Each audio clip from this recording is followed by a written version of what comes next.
Meanwhile, the family of Mr. Melwani, the merchant, is having dinner late as usual. Late because his stores stay open until long after dark. Now, dinner in Singapore, whether Hindu, Malay, or Chinese, is Lazy Susan's style.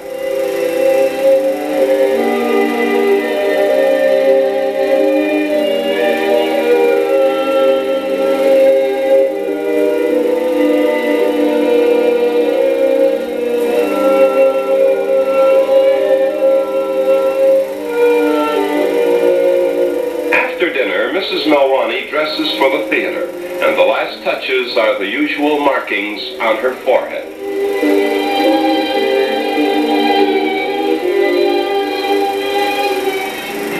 The Cafe Theater, which generally plays first-run movies, is featuring a rerun, the memorable South Pacific.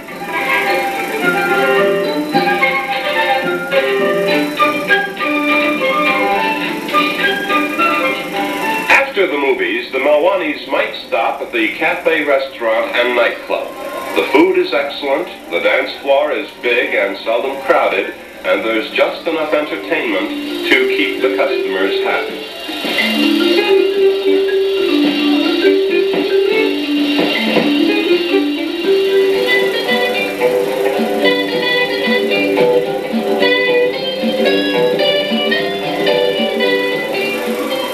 Next to the movies, the Melwanis prefer ballet. The repertoire is standard and classic and ranges from Swan Lake to more recent work. I imagine that ballet experts would rate this company no better than fair to good, but we'll give them an E for enthusiasm, and given time, these people, whose dance culture is many centuries older than ours, will equal the best we have.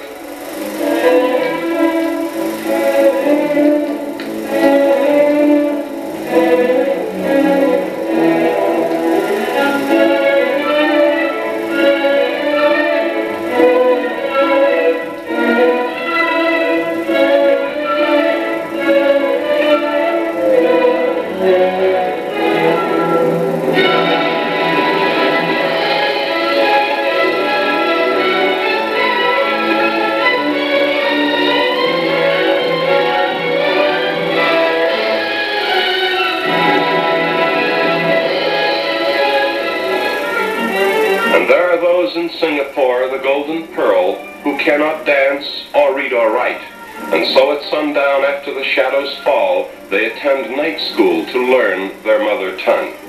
I sympathize with these students, for as a young boy, I too had to learn a language other than my own. I had to learn to read and write English.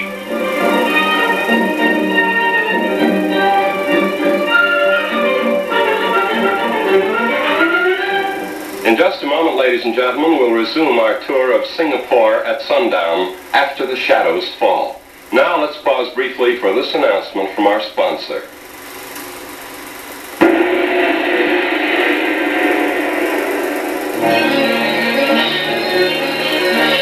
As I'm sure you know, Tiger Balm is the tonic of the Far East. Some use it externally, others simply drink it.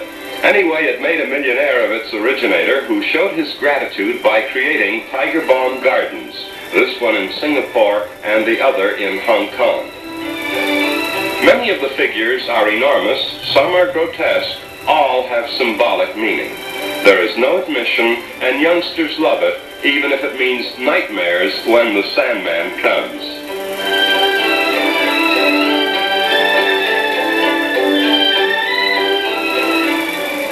There are aquariums everywhere, but the Vancleef Aquarium in Singapore is one of the best of its size. Yet so many people miss it when they visit Singapore.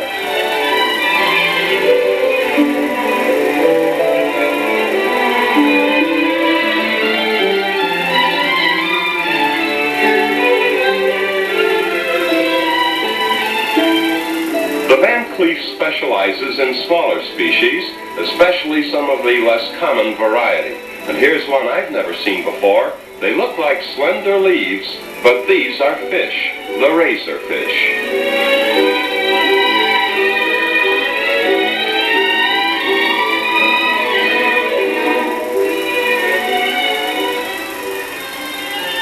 traveling puppet shows are also extremely popular, and not just with the youngsters.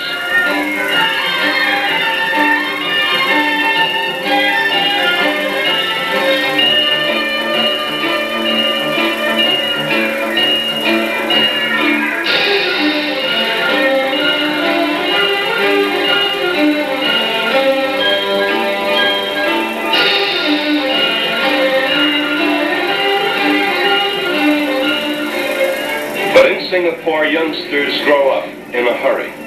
This is Singapore's street of death. The Chinese, in typical understatement, call it the street of difficulties.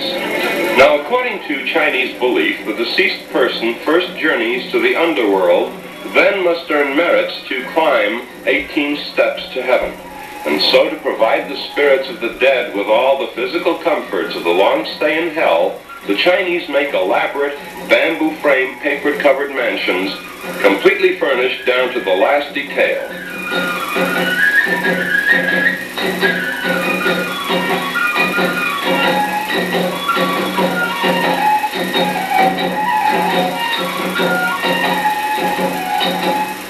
To guide him on his journey to the devil's playground, the deceased is also provided with a ruler of the underworld, together with a male and female servant in order to make his stay more comfortable.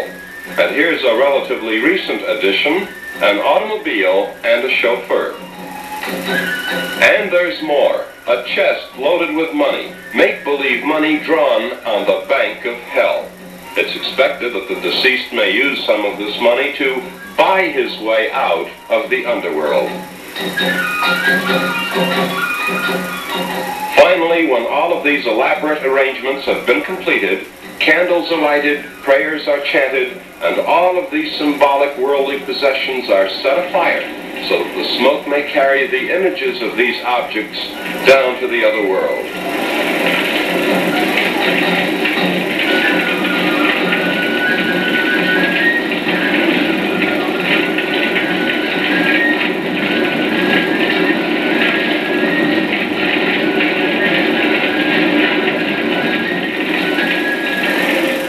Like almost all Chinese homes, the home of Lim, the freelance photographer, has an altar adorned with portraits of relatives who have passed on.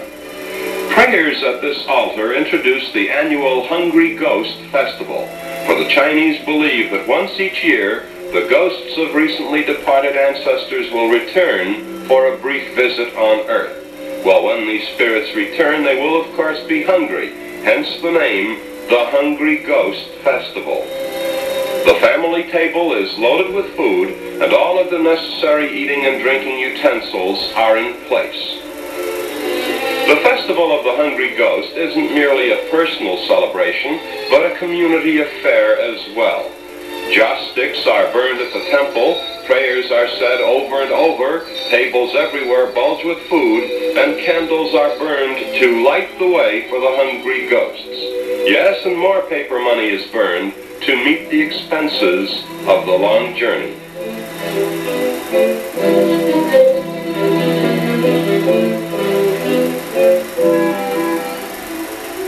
The Festival of the Hungry Ghost is not entirely a somber affair. The holiday is celebrated with road shows known as a wayang. Now, the wayang is similar to what we might call a traveling tent show. Many of the best Chinese actors and actresses perform in the wayang. The costumes and stage settings are elaborate and attractive, and dozens of performers are used in a single play. Pantomime is a favorite form of expression, although words and music are also used.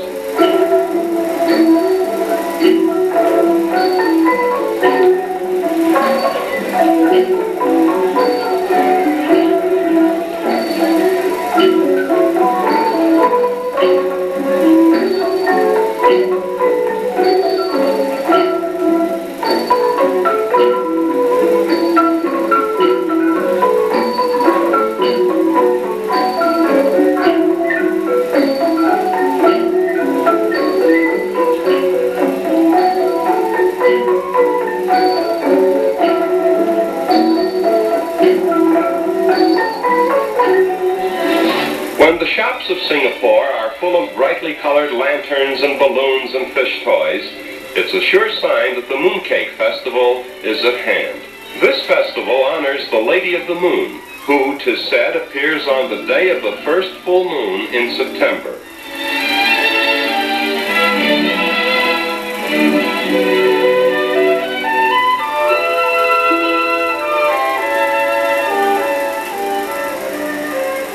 These round mooncakes are traditional, just as the turkey is the symbolic food of the American Thanksgiving. The children are not forgotten. They also are allowed to ask the lovely Lady of the Moon for favors, and naturally they stock up on sweets, receive fish toy gifts and balloons, and later they parade the neighborhood with paper lanterns. Well, on this happy note, we'll end our tour of Singapore, the Golden Pearl of the Orient. The appeal of Singapore is that it isn't just one city, but many cities of the Orient rolled into one. For here on this island, this jewel in the sea, we have the glamour of Hong Kong, the color of Bangkok, the variety of Tokyo, the mystic qualities of Bombay, the exotic allure that was once Shanghai. All things considered, it's not hard to understand why the people of Singapore have nicknamed their city the Golden Pearl.